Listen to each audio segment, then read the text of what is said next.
Hi, I'm Mrs. Reed, and I teach math and physics at Shawnee Mission South High School. I attended Shawnee Mission Schools K through 12, and I went to KU. Since leaving KU, I've been to many places and had many experiences, but I was excited to land at South in 2014. I've been teaching math for many years, and in 2017, I started teaching physics, and I love the energy that happens when students are engaged in learning new things.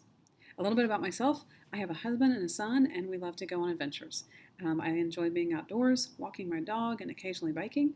I enjoy learning new things, and I'm excited to finally start this school year. Most of us have been very anxious about this for 6 months, and I'm glad to finally get to meet my students and get started on whatever adventures that this school year is going to bring. Welcome to the 2020-2021 school year. This is an unusual year, isn't it?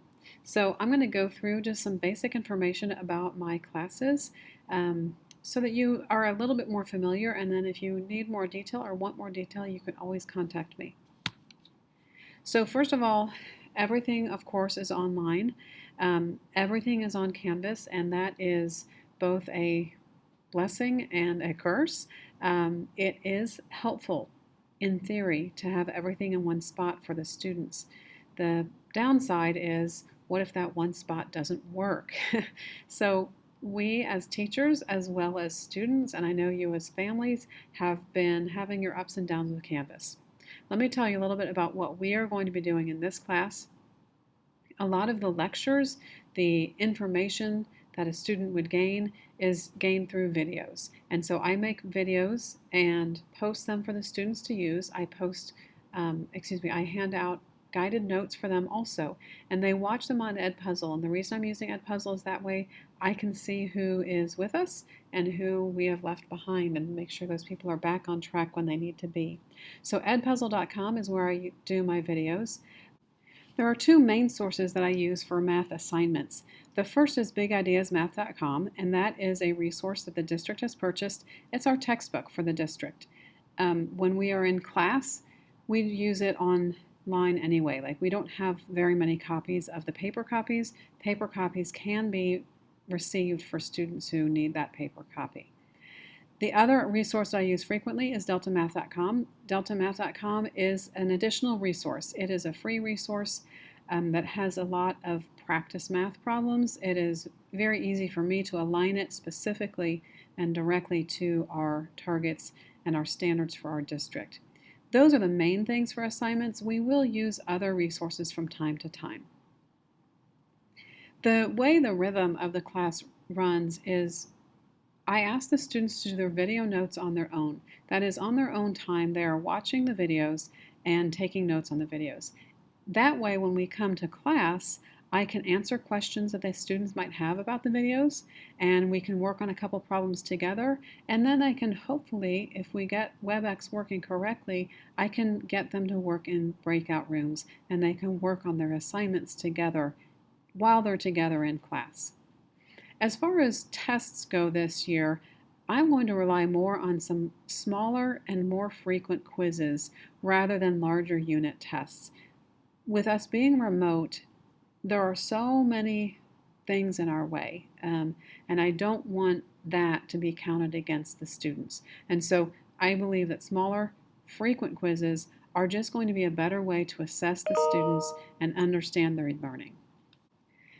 Now, as far as what we're going to cover this year, I am going to be following the Shawnee Mission School District curriculum. That is going to be important to us this year. Teachers all across the district in all 5 of the high schools that are teaching Honors Algebra 2, we really teach the same thing.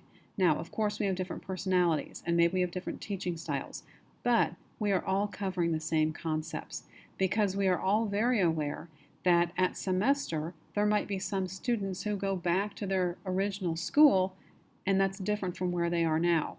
So it's just important for us to all stay on the same page, and we will be staying on the same page. These are the topics that we cover, and we will all be staying on the same progression together, generally. Now, will it be exactly day to day? Probably not, but I would say for sure quarter by quarter we will be at the same benchmarks.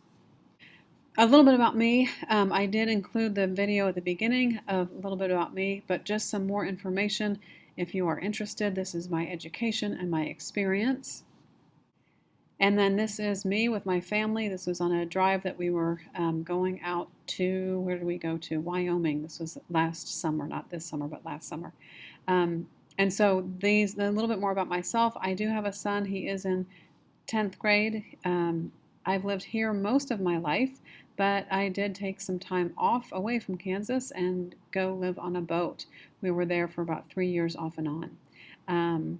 And then you can see I've had a variety of experiences being at different schools, and I'm very happy to be proud of my family and both my siblings and my immediate family. Please contact me anytime. I know that during this remote learning, it's more important to be in contact than ever. It's hard to stay in communication. Digital communication is difficult. It's not natural for us. And so if you have questions, I am happy to meet with you or talk with you. I have my email listed here. I also have my WebEx listed here. So if we need to set up a WebEx video conference, we can do that as well.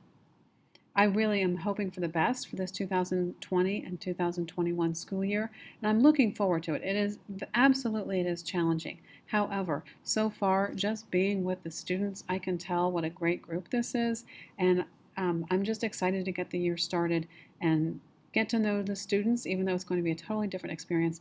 Get to know the students and look for some positives in this year.